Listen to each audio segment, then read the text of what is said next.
Selepas 5 tahun menunggu, ribuan rakyat Selangor akhirnya tidak ada pilihan kecuali mengambil tindakan mahkamah terhadap kerajaan negeri pimpinan Pakatan Rakyat.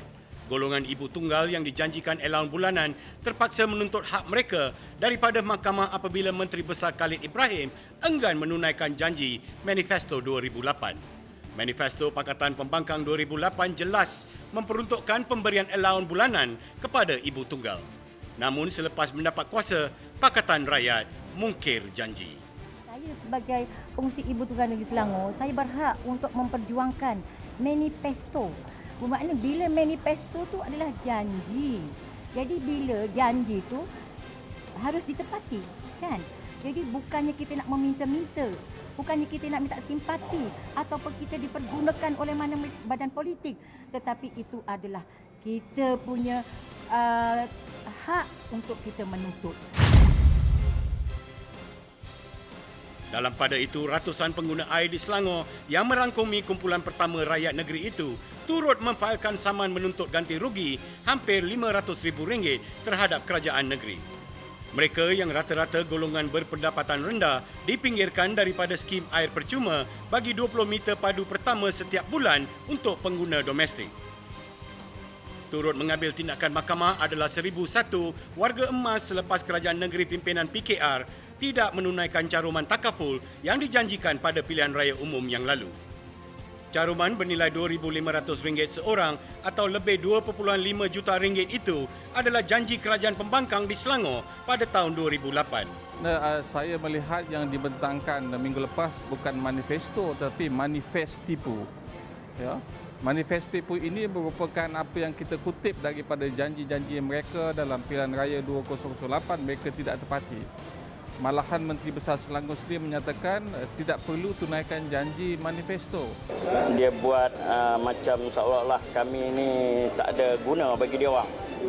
Suka hati dia nak kata, suka hati buat janji. Jadi maknanya saya pun tak faham apa itu manifesto dan apa itu janji.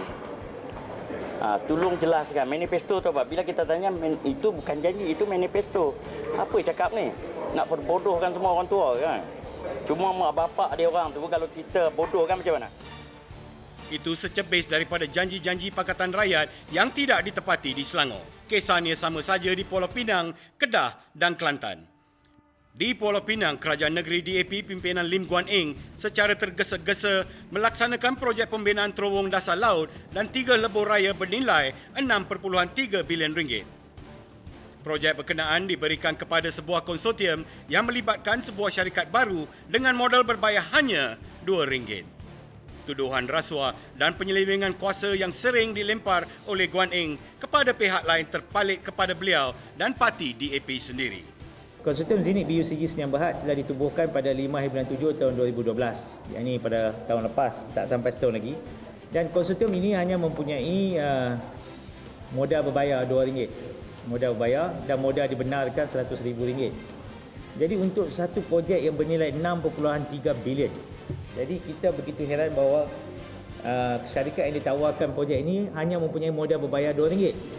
Gejala penyelewengan itu tidak terbatas ke pemberian projek kepada syarikat RM2 saja. Ia juga melibatkan pemberian tanah berharga seluas 44.51 hektar di Pulau Pinang kepada syarikat pemaju untuk membiayai projek berkenaan. Pada ketika ini, tanah ini bernilai 2.5 bilion pada harga RM540 sekaki persegi. Dan tanah ini akan diberikan dalam tempoh 3 ke 5 tahun yang akan membawa nilai sekurang-kurangnya 5 bilion. Saya secara peribadi merasakan keseluruhan tender, tanah, jalan ni semua ni penuh dengan muslihat. Kan? Tapi saya tak faham lagi. Sampai sekarang saya tak boleh faham. Apa sebab yang CM nak sangat buat tanah cepat-cepat sebelum election ni. Saya pun tak faham. Projek megah ini membabitkan pembinaan terowong yang menghubungkan Pesiaran Geni ke daerah seberang Perai Utara.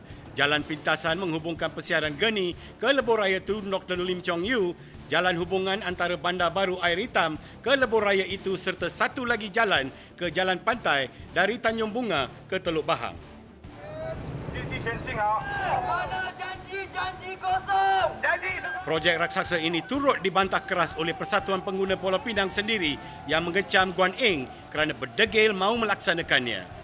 Once studies has been carried out, the feasibility, or the environmental impact or the other social impacts and suppose going in a massive project.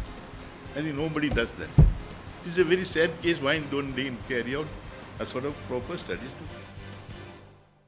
Beralih ke Kelantan.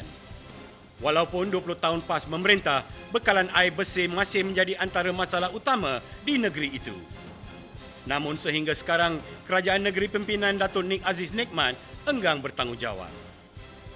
Selepas lebih 20 tahun memerintah, ini kenyataan Nik Aziz pada Januari lalu kepada rakyat Kelantan.